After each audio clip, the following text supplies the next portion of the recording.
Hi friends, வணக்கம். இன்றைக்கி இந்த வீடியோவில் கோல்டு பை என்ட்ரி எப்படி எடுக்கிறது அப்படிங்கிறத பார்க்கலாம். அது நம்ம செட்டப்பில் கரெக்டாக வந்துருக்கு. ஓகேவா? இப்போது ரெட் கலர் லைன் வந்து 200 EMI, க்ரீன் கலர் வந்து 50 EMI. சரிங்களா? இப்போது ஹெகினாசி யூஸ் பண்ணி தான் நம்ம வந்து எப்பயுமே என்ட்ரி எடுப்போம். 200 EMIக்கு க்ரீன் லைன் மேலே இருந்தால் பை, அதுக்கு கீழே இருந்தால் செல் என்ட்ரி நாம் ஃபோக்கஸ் பண்ணுவோம். சரிங்களா? இப்போது நம்ம எடுத்துருக்கிறது வந்து செட்டப் வந்து மேலே இருக்குது பாருங்களா, க்ரீன் லைனுக்கு மேலே, அதாவது ரெட் கலர் 200 EMIக்கு மேலே பையிங் என்ட்ரி இருக்குது. அப்போ பை செட்டப் மட்டும் பார்ப்போம்.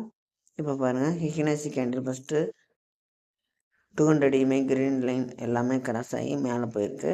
அது கரெக்டாக அந்த லைனை டச் பண்ணாமல் ஃப்ளாட்டாக ஒரு கேண்டில் வந்திருக்கு.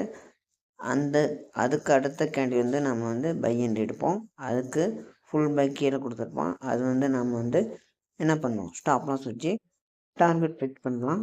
இதுதான் நம்மளுடைய டெக்னிக் ஸ்ட்ராட்டஜி. இதேமாரி தான் நம்ம வந்து என்ட்ரி எல்லாமே எடுக்கணும்.